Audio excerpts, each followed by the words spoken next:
Hello and welcome to the Ending Body Burnout Show. We are your hosts, Chris and Philly, co-founders of a multi-award-winning functional medicine practice, serving busy people with energy, mood, and gut issues. While busyness, addictive doing, people-pleasing, and perfectionism might be the norm, it's not normal, and it's a major contributor to health issues. Our goal with this show is to give you a holistic root cause approach to healing your body so that you don't have to continue doctor or diet hopping or popping a gazillion supplements hoping something might stick. So get ready to heal your body, get your spark back, deeply connect with yourself, and step into the life of your dreams. Let's dive in.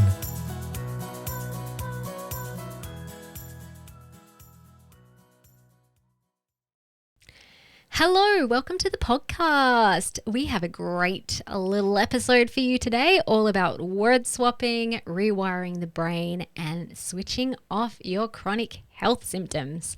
And today you get a sneak peek into a live group workshop that we held in the past as part of our Ending Body Burnout Method program. We've never done this before, so it's a cool little sneak peek into experiencing what it's like to work with us inside our 6-month holistic root cause healing program.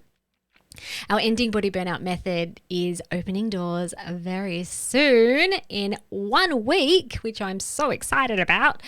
And it's a one-on-one program. I mean, there are 2 options of working with us, and both options have one-on-one support. So it's not just a course, it's not just group coaching. You get so much individualized, personalized support and one-on-one time with Chris and or I. And as part of our Ending Body Burnout Method, we also hold weekly live workshops to support the healing of our clients, where we can take a practice and dive deeper into that so that they can learn to really embody and integrate, and to get coaching and to have their questions answered in real time, or take a coaching framework and really unpack that so that they become their own self-healer, and we're creating a transformational space for that. So I'm sharing this workshop for 2 reasons. First one is so you can experience real time the way that we run our group sessions. I know that there are a lot of people that I talk to that are kind of apprehensive about, the group part of our Ending Body Burnout Method, which I always find so interesting and so curious. I curiously wonder if that is a pattern that is not very resourceful. It's like, okay. Sometimes people have a preconceived idea that it's sort of like a AA meeting where you sit around and you talk about your problems and you get some therapy. It's not like that at all. It's very workshop style. As I said before, we go deep into a practice or a coaching framework, and we're taking all our clients through that during the workshop, which is what you'll experience in this episode today. And just a reminder that the doors do open in a week, but if you are on our wait list, you will have a 48 early bird bonus period to be able to join early, which is great if you can do that, because then you can save or secure a spot. We do provide one-on-one consulting and coaching, so we only have limited spaces. Also, if you're on the wait list, you get access to our early bird bonuses, which are worth over $500. And our prices to the program will be increasing next intake. So if you jump on the wait list, join this during this period, then you'll save up to $1,700, which is always nice. So I'll pop in the show notes the wait list. And the second reason why we are running this workshop is we dive into, or running this workshop, sharing it on our podcast, is because we're diving into a specific brain retraining practice to help rewire brain-body signals and to switch off chronic health issues. So it's really practical. This is a tool that I actually discovered through another podcast ages ago when I was on my own healing journey. And this one practice changed things big time for me, especially around gut issues and histamine intolerance. And even like food allergies, sensitivities, skin issues. So it's a pretty amazing, very simple but very profound practice. And I'm gifting that to you today. And if you really like and resonate with today's episode, you will love our 3-day free event, Rewire Your Brain to Heal Body Burnout, where we will share so much more of this style of coaching. So I'll pop that in the show notes. That event starts next week during launch week, and it's a great way to experience what it's like working with us in real time as well. So also, just so that you know, the episode finishes quite abruptly because we're only sharing part of the live workshop. I do, in the workshop that is in the recording portal for our clients, then continue on to talk about self-havening and taking them through a somatic process. But I haven't included that in this episode. One, it would be a very long episode, but also you can join the Ending Body Burnout Method to get more of the practices. All right, so let's dive into today's podcast.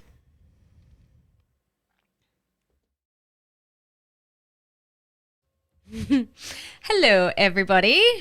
How are we? Hi.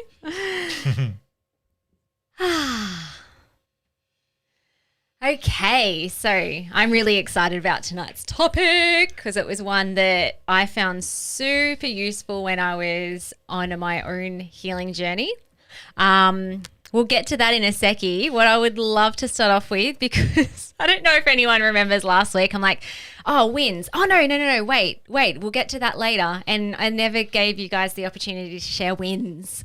So in the chat box, pop in the chat box a win that you've had this week or multiple.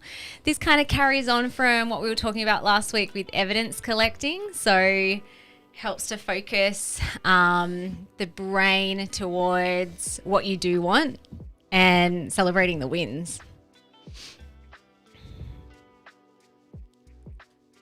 I'm curious if anyone's been like actively collecting evidence this past week, and have you found it useful? Has it helped? That's okay, Julie. All good, Nat. No worries.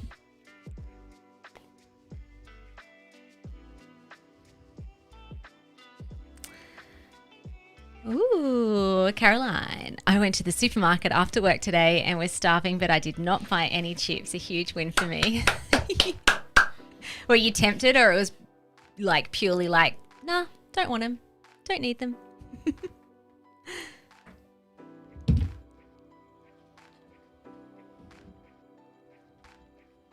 Oh, Mariah, this is really cool.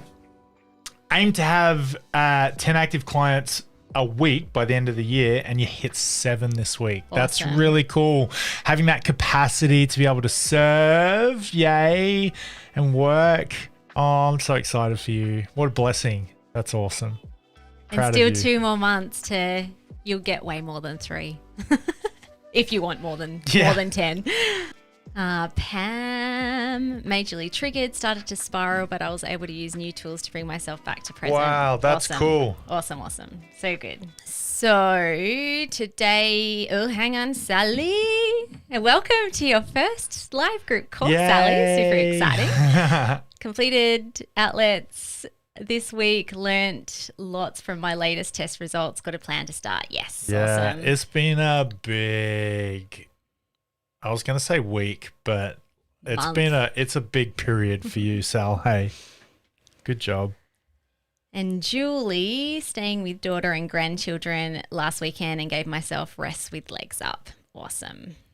Nice. I would be curious around how you felt whilst doing that. Was it like, I give myself permission, or I have to do this? Hey Kathy, I found myself super calm this week, even in the face of trialing situations. Awesome. So good. Mariah, also 70% through Spark after giving myself a full day to work through the material. Nice. And we had some clients, I think it was Fiona, someone who's been working with us for a while, and she's like, sometimes it's fast, sometimes it's slow, and it's okay. So Mariah, you've just had like a fast, speedy. Okay, so we're going to talk about word swapping today, which is a technique. It's a really specific brain retraining exercise or practice, I would prefer to use the word practice because you're practicing it daily all the time. And I'm curious if anyone who is new, because I'm sure that people who have done a spark cycle or 2 or more would definitely know what we are talking about when we talk about word swapping. But just in the chat box, if you haven't got to this part in desired state, which is the very last outlet at the end, curious to know if you have heard of this, if you've tried it, and also if you have tried it or you've been implementing it so far, your experience of it. Got a good question from Denise. Here we are. Flare-ups. Flare-up of symptoms when you've possibly found the root cause. Sometimes. Yeah, yes.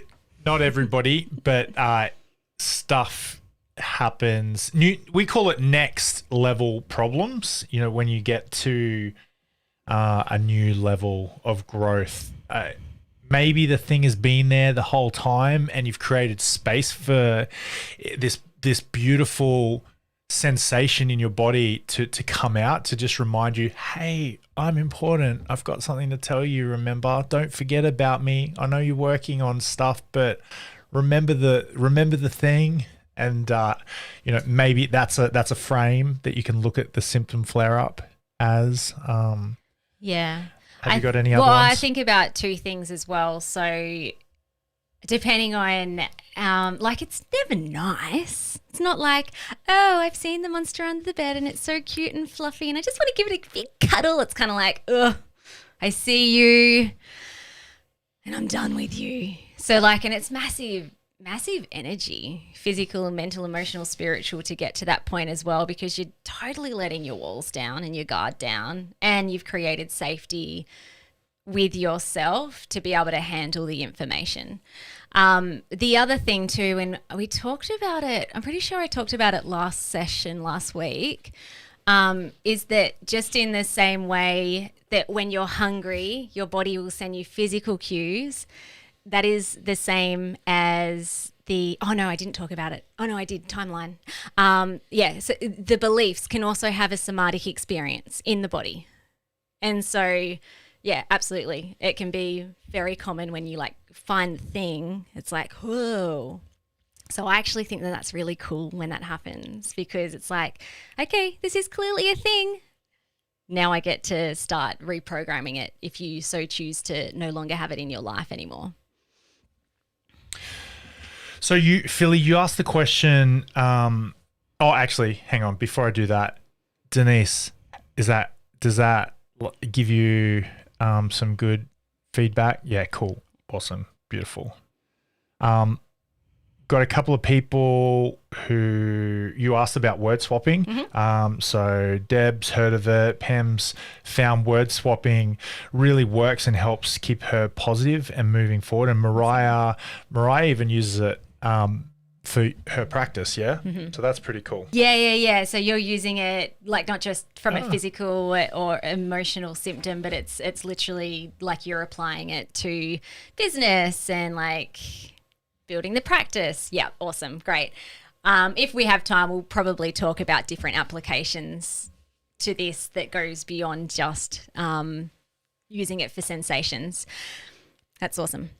Okay, so why is that not swiping? There we go. All right, so in reckoning, desired state, I forgot to get the outlet up for write affirmations. Are you able to find that and pop that in the chat box? I can do that. That is something I can do. Because in terms of where this fits into the structured spark work, the very last outlet in desired state is called write affirmations, and the very last thing that you do that is really in preparation to really intentionally reprogramming, rewiring, is creating a list of your own word swaps for what's going on for you. So Chris, when he gets there, will put that in the chat box. Okay, so today we want to teach you the practice, how to do it, what it looks like, and we'll be using it in the scope of unwanted sensations to reduce it, if not completely switch them off, which is the goal, and also help you create your own word swaps. And I'll take you through some different things as well where you can practice it really effectively. sometimes word swapping, like it is a mental practice initially, but if you're just staying up in your conscious, rational, logical mind, it might not get as much of a shift. So I'm going to take you through some ways that you can really drop into your body as well and make this word swapping practice really effective for you. Okay, so words are powerful. I don't know where you heard this, but you say this quite a lot. Words are magic. That's why we call it spelling. Has anyone heard of that before? When Chris said that to me, did you? Phil, I am really smart. Okay, cool. No, I think I got it on YouTube or something. That is why we call it spelling. I bought our daughters a dictionary for their 8th birthday, and I write a little scribble in there. It's like, hey girls, remember words are powerful. They have a way of becoming true. They're kind of like magic. ... That's why they call it spelling. Love you. Blah blah blah. Love you. Okay. I think that's exactly what I wrote. So it's around like a self-fulfilling prophecy. So whatever the self-talk inside of your head, or what you say out loud, or even the way that you're feeling emotion, or even like imagining your sensations and what they look like and feel like, it's going to be a self-fulfilling prophecy. So we can hijack that by starting to use language in a different way. So the brain is laser focused on the language that we use. It always takes our inner dialogue at face value. So the brain and unconscious mind, what you say is what it believes is the truth. And so when you're saying things like, oh, I'm so exhausted, the bloating's back, I'm so anxious, it becomes this self-fulfilling, perpetuating cycle because it's feeding back the loop back up to the brain. So what happens to you in the chat box when you do have a symptom that pops up? Maybe pick one of the unwanted symptoms that you're like, far out, if I could wave a magic wand and it disappears right now, it'd be so lovely if I no longer had that. What happens, and it could be physical, it could be mental or emotional. So what happens when that flares up for you? What's like your autonomic, where does your brain go? Where does your mind go when the thing pops up? My brain is fried. Yeah. So like already the brain, poor little brain's like, fried. Oh my gosh, this is dangerous. Oh, annoying. Oh, you're stupid. Guessing that's probably like from a mental emotional type symptom. You can even pop your symptom there with the thing next to it. Are you stupid leg rashes, and what have I eaten and drunk today to make it worse? I mean, even after doing all of this work, a lot of the times the very first thing that jumps into my mind is like, ugh, why are you here? I hate you. And then I'm like, oh, hang on. No, I don't. You're actually a very loving part of me. Thank you. Thank you for returning me back to the truth of who I am. So tired, so annoying. I'm in agony, anxiety. Why can't I switch off my mind? When I think about a symptom, again, when I think about a symptom, it's almost as if it gives it permission to show up. Oh, yeah, okay. Am I talking about that today? I've been preparing so many things that I'm like, are we talking about that today? Might get back to that later. I'm so tired. I feel sick. I'm so exhausted. Okay. So when you think about all these things in the chat box and your personal way that you talk about your body and the messages that are coming through via your mind or your body, not nice.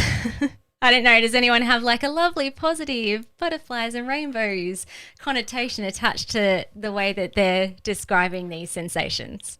Probably not. Okay, talked about the amygdala last week. I'll touch on it again in the scope of what we're talking about here today. So it is that part of the brain that's like your reptilian, part of the brain always scanning for danger. So when your inner dialogue is focused on pain and the negative connotative words that you're using, or thinking or experiencing, it sets off the amygdala. So the little fire alarm will go off. It's like, oh my gosh, exhaustion, tired, my brain can't think, it's fried, danger, danger, danger, danger, danger. So when threat is perceived, the body releases stress chemicals, which exacerbates the symptoms. So not only is it like this feedback loop can actually then worsen the symptoms, but also it fires neural pathways of pain. So over time, spoken about this in the past, but I'll just briefly talk about it again. Over time, like even if you feel pain in the body, or like emotional stuff as well, yes, it might have started somewhere else in the body, but over time, it's actually the brain controlling the pain. So when it hears these words, it's like autonomically is producing the symptom again or perpetuating it or making it worse. And that cycle continues again and again and again until we can cut it. Oh, Caroline, you've got one too. Oops. When my groin hurts when walking, frustration, and I ask it why it has to hurt so much. I'm trying to talk nicely to it before and during my walks. Seems to be healing and helping. Awesome.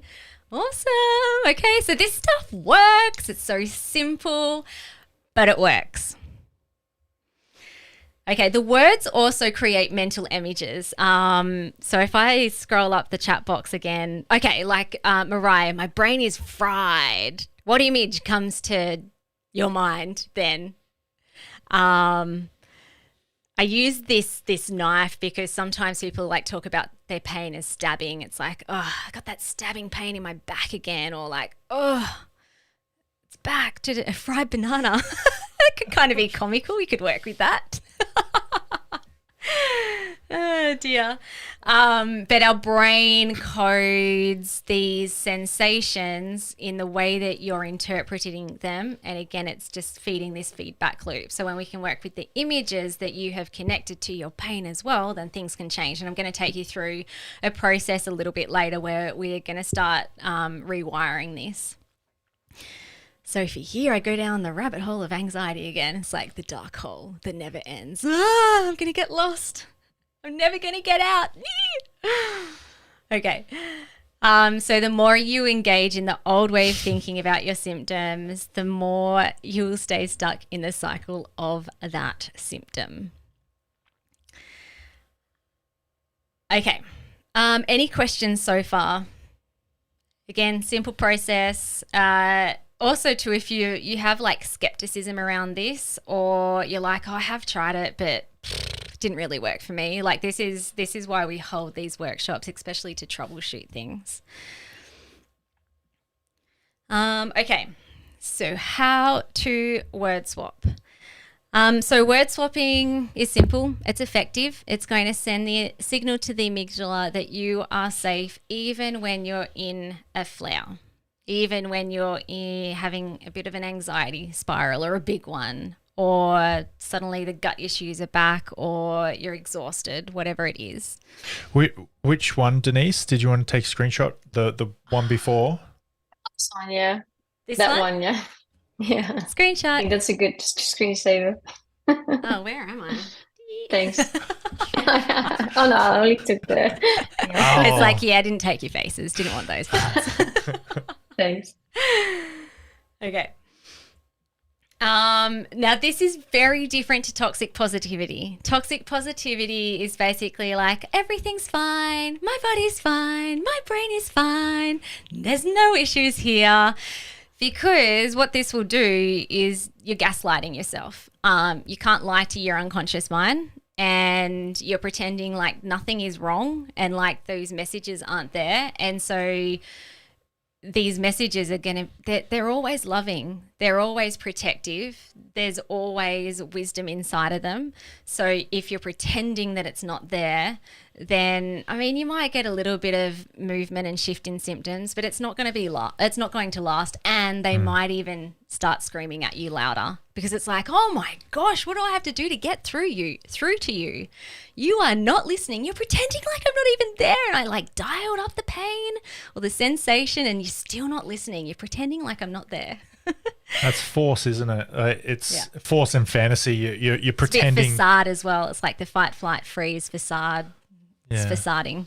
You'll never heal when you're living in force. You'll never end your body burnout when you're forcing your health and your positivity.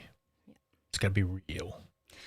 Okay, so that we can be honest with ourselves, word swapping is all about using language, using words, using imagery to move your brain towards what you do want, but still being honest with the experience that you're experiencing.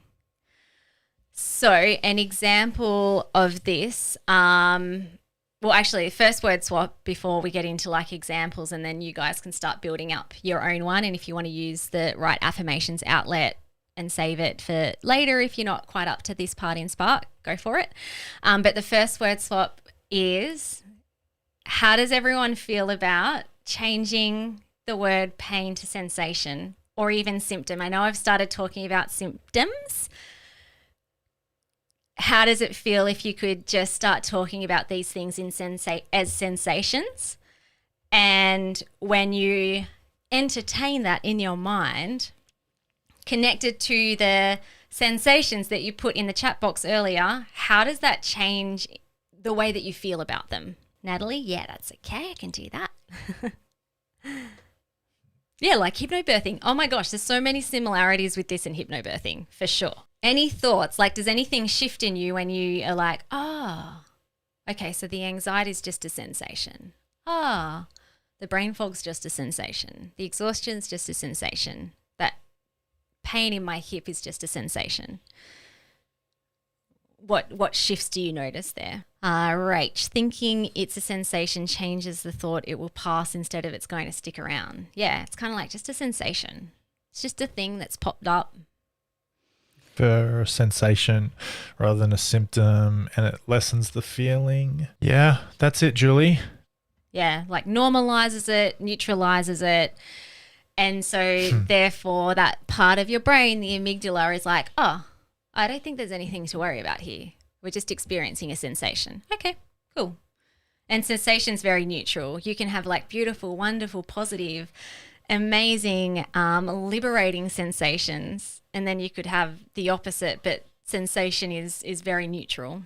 It's also not that, yeah. So therefore, yeah, neutral. So there's not a judgment. Hey, like you can't have awareness and understanding if you're in a place of judgment. So when you say pain or dodgy or stupid or something, it's not very kind. It locks us into a way of perceiving and framing the sensations, doesn't it?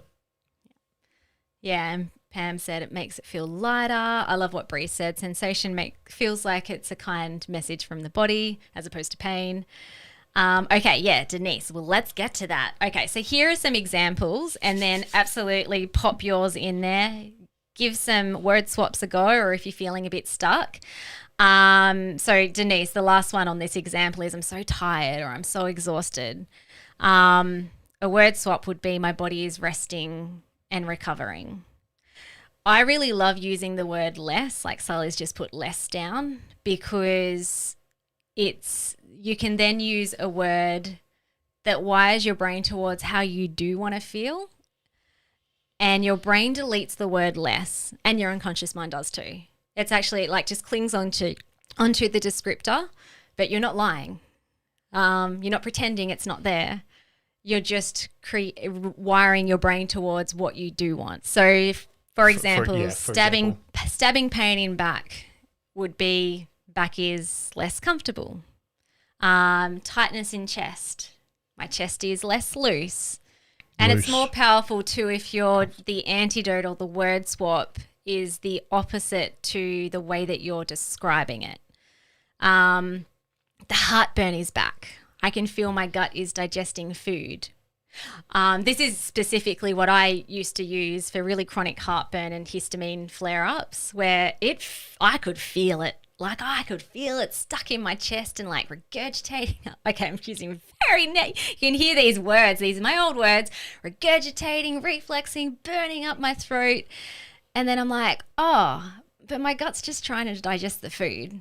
So that felt really honest to me. I can feel that my gut is digesting food, and then I thanked it. I'm like, oh, well done, gut. You're doing a really good job. Well done. Okay, so what have we got so far? So Sophie, it's a bit like thinking about emotions as just experiencing an emotion. It will pass. It's your choice to act on it.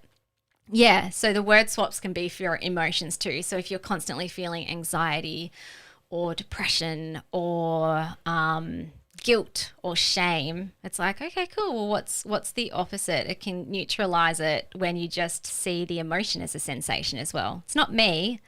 It's just a thing that I'm feeling at the moment. It's just a sensation. Yep. Some sensations can be seen as on the surface of body and others are internal, but it's a much better way to look at my body, my obvious sensations. Yep, cool. Here's a good one. Lainey, how would this work for migraines or heightened sensitivity? It works amazing. Do you mean like what could be the word swap, or was that a question around is this appropriate or would this work for a migraine or heightened sensitivity? You could even like just do some brainstorming, like what is a migraine? What does that feel like to you? Just off the top of my head, I would say something like less pain-free. Well, no, because you're using pain. Boo! Pain, the brain is, boo. Yeah. It is actually really hard. Less, I'm good at it now because I'm like always thinking about it. Less. So my head feels less calm today. Oh, good job. Or like if a migraine, because migraines will show up differently for different people. So sometimes people just see like the aura and they feel nauseous or dizzy. So anyone else got any? Feel free, like if anyone else, like when Lainey, sorry, was that Lainey? Yeah, when Lainey popped that in the chat, if you've got a good one, you can feel free to reply in there. Like, let's get teamwork makes the dream work. Yeah, and then the heightened sensitivity. So Lainey, so you were specifically talking about sensitivity to light and noise. Yes, it will still work because think about hypersensitivity is like what is actually happening in the body is your amygdala is on fire. It's like danger, danger. Oh my gosh, light, sound, ah!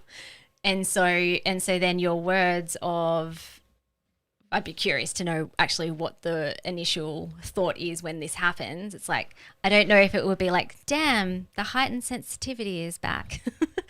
It's probably like, light or noise or whatever it is. So you're word swapping to something that is the antidote for that. Denise said less loose. Chanel said less clear in regards to the migraine, I'm assuming. Got a couple more from up here. Like Chanel, you said fingers are stiff, changes to less flexible. Yeah. Yeah. Boom. That's right. Yeah, that's great. Show us your fingers. Kathy, sometimes when I'm word swapping, I really live that and feel that, and other times there is another part of me that thinks you don't really mean that. So is it just getting curious as to why that other part is saying no? It wants to battle with me like a test. Have you got something to say? You're nodding vigorously. Yeah, I'm agreeing with you, Catherine. Yeah, amen, sister. This is where I usually pull out my journal and I go for a walk, sit in my car at the beach, or go sit on the beach if it's not cold. And yeah, I'll just brain dump some stuff. Just like, what's going on? What's happening here? What have I been running away from or hiding from, or in what way has the less best version of Chris come out to play recently? Yeah, so you can do like that parts work. The other thing too is just like, yeah, that's kind of normal. Like it is normal that, and sometimes it can depend on other factors that's happening in your day, or the intensity of the sensations. It's like some days it's easier because of X, Y, and Z. So you could actually get curious around that too. It's like, what is happening on the days where I'm like, oh, I'm nailing it. Like, oh yeah, I'm like here, I'm doing it. Because there might be some patterns around that you can reverse engineer on the hard days. But also too, we're changing neural pathways. So old thought patterns are like those strong, hard highways. So it is practice, like it's practice, and it's quite normal to flip back to like, oh, it's too hard, can't be bothered doing it today. But the more you do it, have a slide on this soon, but the more you do it, the more faster you will heal. So the consistency is a big part of it. So if you're only doing it 50% of the time, then it's kind of like 50% of like things will still change. 50% is still great. But if it's 95% of the time, it's like, phew. Soph had a couple of good ones. Oh, I breathed and talked at the same time. Change, I'm really bloated and look like I'm 6 months pregnant. I'm feeling full. Yeah. And then does that feel good for you, or does the feeling of fullness, is that uncomfortable? Because that potentially might still feed the same, unless feeling full is really exciting and lovely. Do you have to give Soph permission to come off mute? I already did. Oh. I just did. No, yeah, I can hear you now. Nailed it. Yeah, is that okay? Yeah. So yes, it doesn't feel good. I was actually rethinking it and thinking I should reframe it as my digestive system's working really hard. Oh. Yeah, if that feels good. Yeah. Even like I'm getting nitpicky here. I'm like, is really hard. Does that feel good? It's working really hard.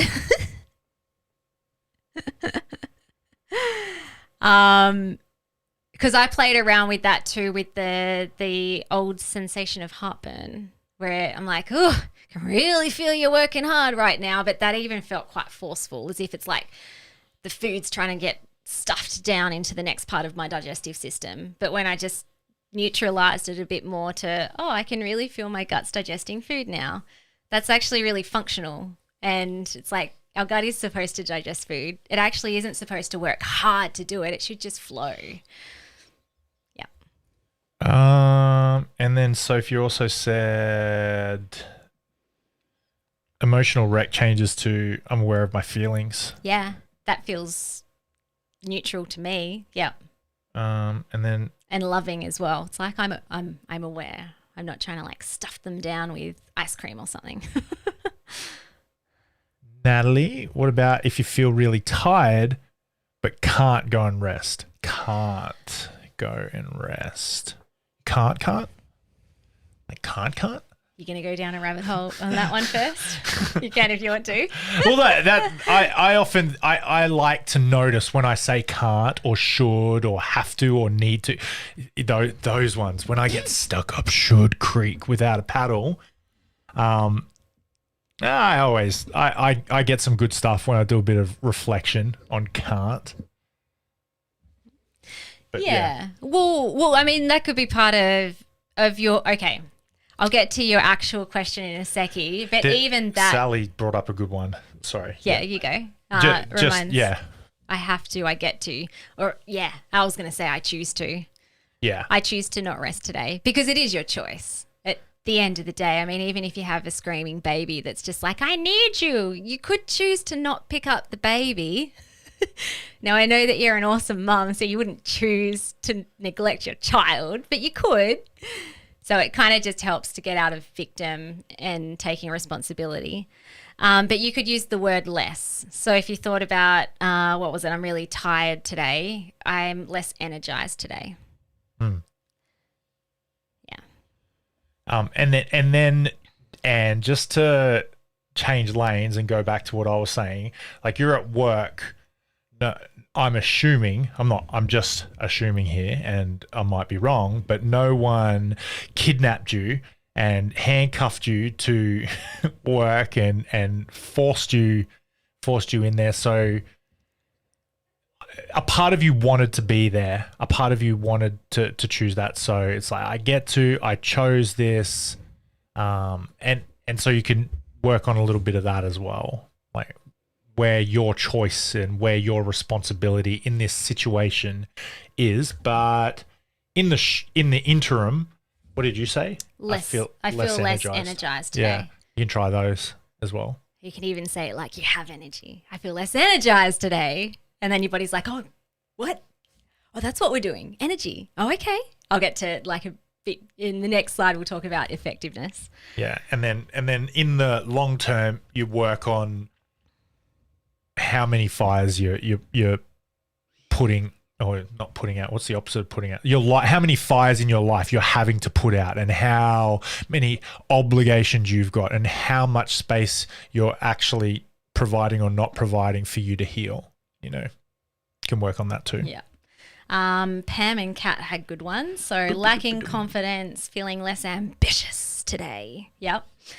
Kat saw aching feet. I love this one. My feet are supporting me today. Thank you, feet. Yeah, awesome.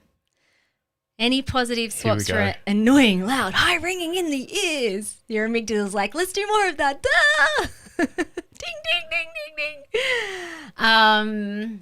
Oh, gee, the word calm comes again. My ears feel less calm today.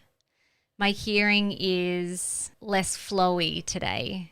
Like it's almost like it's so, until you don't have proper hearing ears currently, it's hard to even describe what it feels like to hear without that noise. I don't know if like flowy, my ears feel less flowy today. My hearing's less flowy. What was the first one you said? Less calm. Oh, less calm. Less calm. Yeah. And then Laney's. Okay, cool. So around the heightened sensitivity. So a word swap that you're thinking about, my amygdala is less accepting of my environment, or I feel less safe in my environment. The second one, heaps better, because the first one is still saying, the amygdala's like, yeah, I know I'm not accepting. So we're going to like do more not accepting. Sorry, you didn't say no, less accepting. My amygdala's less accepting. Okay, yeah, no, both could work. I like the second one though. I like it because I feel less safe, because that's going to be like, that's such a safety danger, safety fear, bad, will help bring that amygdala down a lot faster. And it passes the caveman test, the Chris test, where it's just like, you know, less safe in my environment versus science. Big word. Anyway, but you might be different to me. Yeah. Oh yeah, Natalie's got a good one for the hearing, less clear. Yeah, clear, because when you're hearing, it's like clear. It's boom. Crystal clear. I can hear you crystal clear. And Caroline, what about anger feelings? Okay, awesome. So what would be the initial inner dialogue that occurs when it's just like, ah, you're having the feels, and what's the first thing that comes to your head? I know that like Hold Me was like, the Dragon Mom's back. Dragon Mom. And then you would be flipping it to what you do want. Okay, yeah, I just want to screen. Yep, Dragon Mom, Dragon Wife. So I feel like calm. I am a flower in the wind. I am calm. I am less calm. I am less at ease. My body's feeling joyful. You could even tap into like what's happening in your body when you're about to have an anger explosion. Like, you know, maybe you start getting sweaty or your breathing starts getting fast, so then you can flip that to, I'm feeling less pleased. Yep, pleased is a good one too, because that's probably the trigger of the anger. This thing again. Damn husband. I was thinking less joy. Oh yeah. Because that's kind of like peace. It would make me laugh to think of that. I'm just like, no poop, Sherlock. And that would get me into a better mood. Because I can see the fun in it, the game of it. Oh yeah, I'm feeling hot. I'm less cool, calm, and collected today. Yeah. Love it. Okay, awesome. You guys have got it. Nice work. If anyone's got any other questions, or I'm like, I'm kind of stuck on this sensation, just pop it in the chat box. Let's do this. Everybody just give us a high five. Go like this. Like just go chink. Yay. Good job. All right. Hey. Yeah, go. Yeah, Julie, good question. How do you change the victim speak, as in, why does this headache migraine always happen to me? I love just asking questions to sensations. It's like, hey head, what for? What are you here for? I'm listening. So you could still do the word swap, like my head feels less calm today. Hey, and what for? Because then that's actually stepping out of victim, because you're becoming the leader of your own self. It's like, okay, cool, the message is here. What for? I keep breathing and swallowing and talking at the same time. A victim has no agency, feels like they have no agency. So in that moment where you have, why is this happening to me? As a victim, you have no choice. You have no abilities. And so therefore you have no responsibility. And so we call that below the line. So to get above the line, you got to look at, gee, I actually have some ability here. So I have some responsibility. So what is my response to this? And then Catherine, I love that. Asking my feet why they hurt and what's going on. Yeah, good pickup, Denise. It's so hard, isn't it? It's just like, because this is the way that we usually just talk about the body. Oh, there's pain. There's something wrong with me. Okay, so if we're even going to like word swap that, hey body, hey feet, we take Kat's example. Hey feet, you feeling less strong today? What for? Like what for is very neutral. It's kind of like, what for? What's going on? Let's have a chat. And I think this is why I like writing my stuff down. Sometimes in the process of me writing things down, I'll stop mid-word and I'll be like, victim. and then it's just like, boom, straight away. I don't even have to write anything else. I don't have to finish my sentence. I've done the self-coaching gig. And I've moved up. And if we're doing word swaps, I can sometimes just do that halfway through a sentence or as I finish a sentence. Do you know what I mean? Like when you write it down, it really is awesome. Yeah. So high anger. Now again, like what about just, hey sensation. Hello, hey sensation, you're here. You're just a feeling. And I'm choosing not to respond to you right now. Maybe later. Natalie, what about if you're feeling nauseous and dizzy? If you haven't already, Grace's healing story, was one of our clients, is on the podcast. Grace, it was probably only like last month. She had excruciating vestibular migraines, like to the point that she was pretty much in bed every day and like vomiting and diarrheaing if she had an episode. So she talked a lot about word swapping and like directing her brain towards what she wanted. This is kind of to do with the evidence collecting. I'll get to the nausea and dizzy in a seckie, but last week when we talked about evidence collecting, the moment that she stopped tracking her symptoms and started tracking her good days or even her good hours, every month it was just like more and more days of balance. So I feel less balanced today would be a good one for dizziness. And nausea. I feel like my gut feels less calm. I just love the word calm. It's my favorite word. Feel less calm today. Did someone ask Jen, should we be speaking this out loud? Totally can. So let me talk about the effectiveness, because this is a way. So if you're kind of just like a robot and you're repeating these to yourself, if the symptom comes up, it's not going to do much.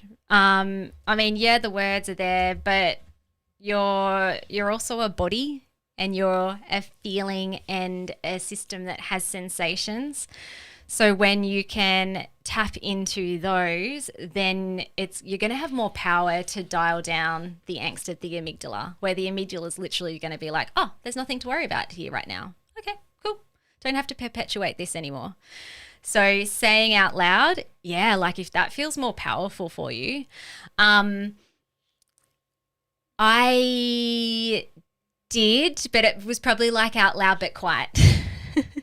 Or I said it in my head in a way that I put like emotion into it. So for example, with the gut stuff, it was like there was so much love. Oh, good job.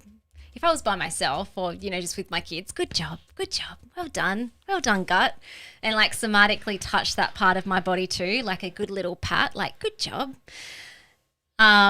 But if it wasn't appropriate, or it would be a bit weird if I said it out loud, I'd still do it with the same emphasis and the same emotion and the same tone in my inner dialogue. So feeling it in your body is really important. And I'm going to take you through something called self-havening in a seckie as well. And then like images as well. So if we think about what we were chatting about right at the start with the stabby knife, the back pain is like a knife stabbing into my back, or Mariah's one around the fried banana. I mean, if that's negative, if that's kind of comical, keep it. But you can actually, when you start saying the word swaps, just imagine what you want instead. So like I would literally, even with my eyes open, I would imagine my gut just like gently producing stomach acid, and the food would break down and it'd move into my small intestines. And that might be a good way you can kind of get a YouTube video so you can actually see what's happening or what is supposed to happen in functional physiology.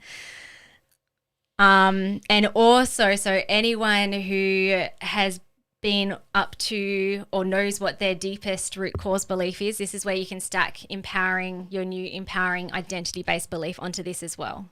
So again, using me as an example, old root cause belief was weak and incapable.